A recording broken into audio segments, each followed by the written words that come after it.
Hello students, आज हम पढ़ेंगे टाइप ऑफ फोर्सेस के बारे में।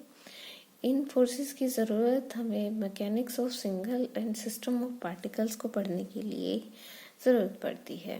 तो यहाँ पर हम 3 टाइप ऑफ फोर्सेस के बारे में बात करेंगे। जो हमारा फर्स्ट होगा वो होगा कंजर्वेटिव फोर्सेस, जो हमारे सेकंड होंगे वो होंगे नॉन कंजर्वेटिव फोर्सेस, एंड जो थर्ड होंगे वो होंगे हमारे central forces.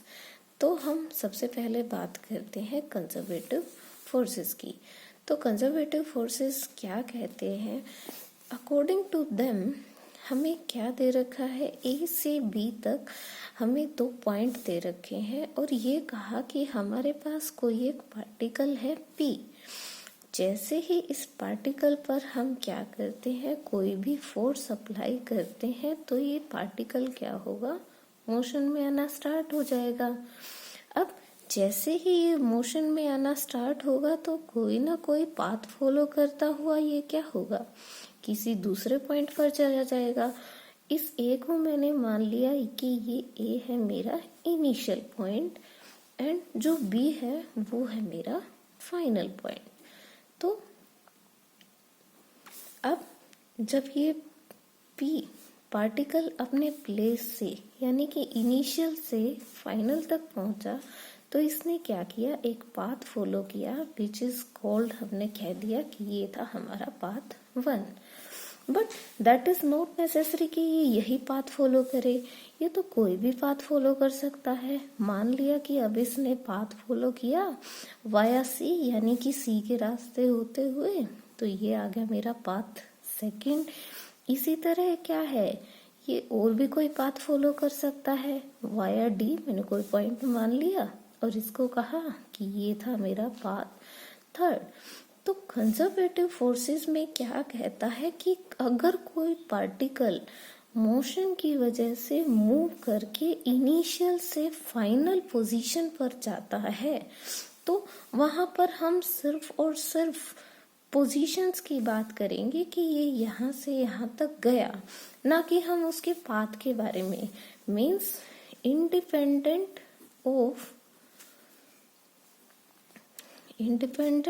Of path, only position is matter।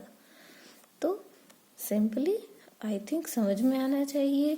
तो यहाँ पर अगर मैं वर्क डन निकालूं, work done W from A to B, वो क्या होगा, वर्क डन क्या होता है, वो होता है हमारा फोर्स इनटू डिस्प्लेसमेंट। अब हमें क्या निकालना है, ए से बी तक का, तो हम क्या करेंगे, इंटीग्रेशन कर देंगे ए से बी तक फॉर पाथ 1। अब यहाँ पर क्या है कि हमें सिर्फ हमें बोला गया है कि डिपेंड ओनली ऑन पाथ, हम independent of path and position is matter, यानी कि पाथ कोई भी हो, हमें तो क्या है, इनिशियल से फाइनल तक जाना है। तो यहाँ पर अगर मैं देखूं पाथ 1 के लिए अगर यही है, तो पाथ 2 के लिए क्या होगी, फोर्स इनटू डिस्प्लेसमेंट, वो भी सेम होगी। तो सिमिलरली जितने भी मर्जी पाथ ले लो, पर हमारा वर्क डन क्या होगा, सेम होगा। अब ये तो हुई पाथ फॉलो की बात। इसे हम कैसे समझ सकते हैं, हम कहेंगे फॉर क्लोज्ड पाथ, हम बात करें क्लोज्ड पाथ की। अब देखिए, अब क्लोज पाथ क्या होगा कि ये था मेरा ए पॉइंट और ये था बी पॉइंट। यहाँ पार्टिकल ए से चला तो वो क्या हुआ, बी पर पहुंच गया, और वो फिर क्या हुआ, वापस बी से चलकर ए पर पहुंच गया। वाया हमने ये एरो दिखा दिया कि यहाँ से चला और फिर यहाँ से वापस आया। तो हम क्या कहेंगे कि यहाँ पर डिस्प्लेसमेंट जो हुई, यानी कि टोटल रिजल्ट तो था वो था 0, यानी कि फॉर क्लोज पाथ जो हमारा फोर्स इनटू डिस्प्लेसमेंट होगा वो क्या होगा, ऑलवेज इक्वल टू 0। तो इससे हमें क्या पता चलता है कि जो हमारी इलेक्ट्रोस्टैटिक है,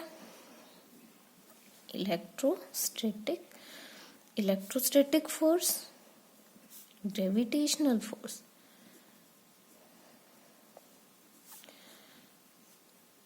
magnetic force, elastic force,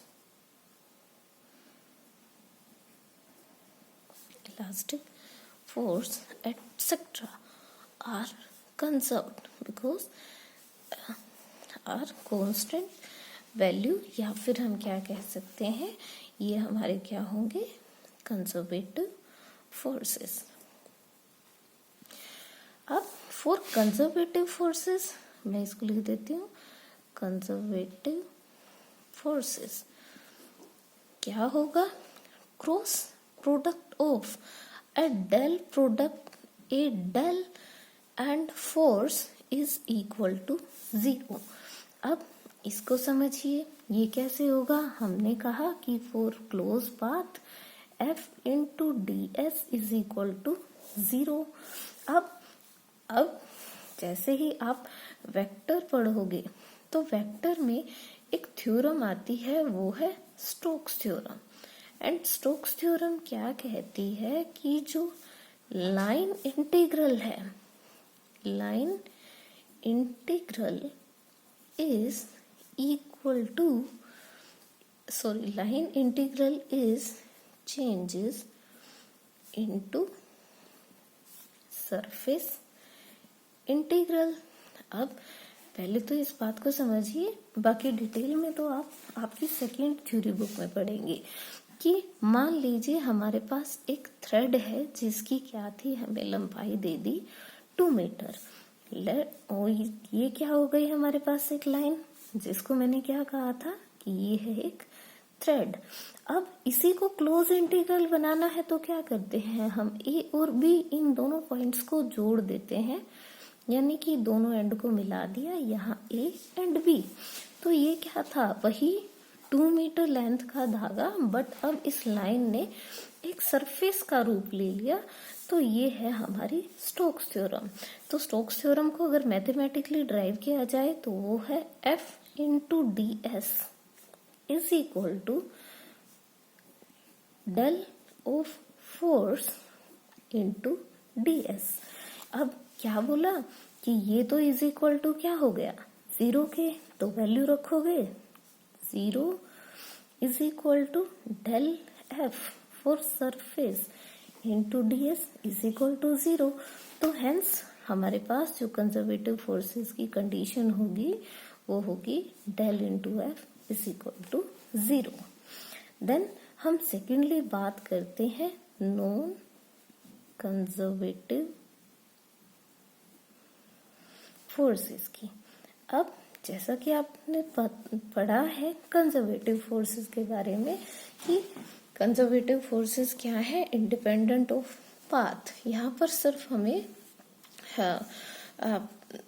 actual path के बारे में कोई बात नहीं करनी, सिर्फ और सिर्फ पोजीशन मैटर करती है। इसी तरह से नॉन कंजर्वेटिव फोर्सेस में क्या होगा, these are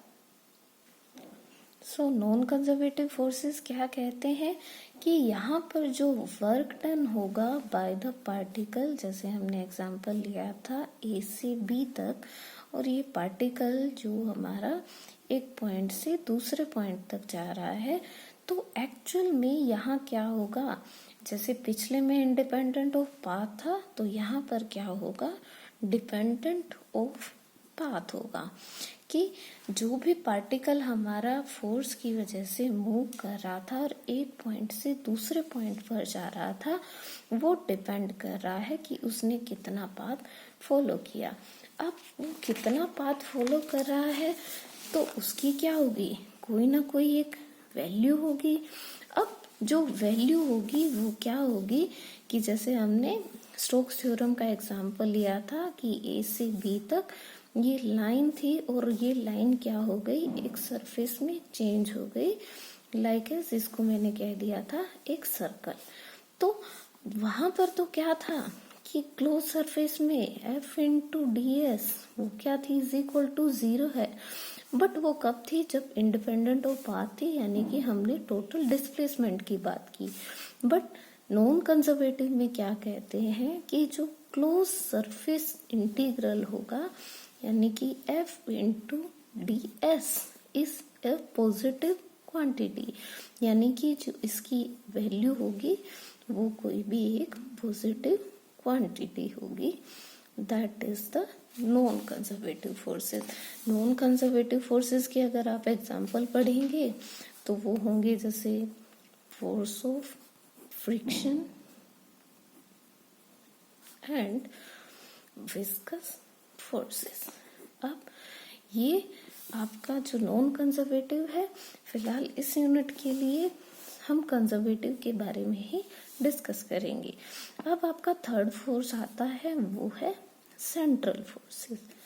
central forces, central forces क्या कहते हैं कि ए फोर्स की फर्स्टली एग्जांपल देखिए. एग्जांपल क्या कहता है कि मान लिया ये कोई एक हमारे पास बॉडी है और इस बॉडी के एक सेंटर से जो force towards and away, towards and away जो फोर्स लगेगा, जो फोर्स होगा उसको हम क्या कहेंगे, एक फिक्स पॉइंट से always directed towards and away from a fixed point and whose magnitude is always a function.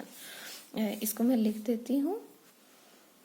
तो ये है सेंट्रल फोर्सेस कि किसी बॉडी पर क्या कहा गया है, ए फोर्स, मैं कोई फोर्स लगा दूँ क्या फिक्स पॉइंट से या तो बाहर की तरफ जा रहा है या फिर अंदर की तरफ कोई फोर्स अप्लाई हो रहा है, और ओरिजिन से जो भी डिस्टेंस होगा, इसको मैंने डिस्टेंस का नाम दे दिया एंड मान लीजिए इसको आर एक पोजीशन वेक्टर बता दिया. तो आर की क्या होगी, कोई एक फिक्स वैल्यू होगी. I think magnitude is always function of distance के मतलब से आप फैमिलियर होंगे, यानी कि हमारे पास कोई एक न्यूमेरिकल वैल्यू होगी. तो उस वैल्यू से हम क्या निकाल सकते हैं, सेंट्रल फोर्सेस निकाल सकते हैं. ओरिजिन से हम अगर सेंट्रल फोर्स निकालें तो F से डिनोट होगा. F is equal to function of position with the unit vector. Here R is for unit vector and आपको R की पता होगा. R को हम कैसे रिप्रेजेंट कर सकते हैं, R बाय R. तो हेयर R इज द, ये क्या है हमारे पास यूनिट वेक्टर है, और ये जो R है वो है हमारे पास पोजीशन वेक्टर. फर्दर इसको आगे अगर सोल्व किया जाए कि एक स्केलर फंक्शन में इसकी क्या वैल्यू होगी, तो हम इसको किससे कंसीडर करेंगे, एक पोटेंशियल फंक्शन से, पोटेंशियल फंक्शन से. तो यहाँ पर क्या होगा, देखिए आपको पता है जो फोर्स है इज इक्वल टू क्या है, माइनस ग्रेडियंट ऑफ पोटेंशियल. अगर आपको याद हो तो हमने +1 2 में पढ़ा है कि total force of two particles की Q1 Q2 divided by R square and V is equal to क्या था कि Q1 Q2 divided by R. तो हम इसको क्या लिख सकते हैं, potential function. Force is equal to minus gradient of potential, और यहाँ पर R क्या होगा, R हमारे लिए एक पोजीशन वेक्टर का काम करेगा. हम R is the unit vector या फिर मैग्नीट्यूड भी लिख सकते हैं. Then F is equal to minus gradient of R. इसको सोल्व करके लिखो. ग्रेडियंट क्या होता है, ये है हमारे पास एक डेल फंक्शन, यानी कि डेल बाय डेल R. तो क्या होगा, minus delta V R divided by del of R. देखिए हमने पोजीशन वेक्टर लिया है, इसमें ज्यादा कुछ उलझने की जरूरत नहीं है. तो क्या है, अब इसको फर्दर अगर सोल्व करेंगे तो क्या होगा, minus dV by dr, R divided by R. इसको हम यूनिट वेक्टर लिख सकते हैं.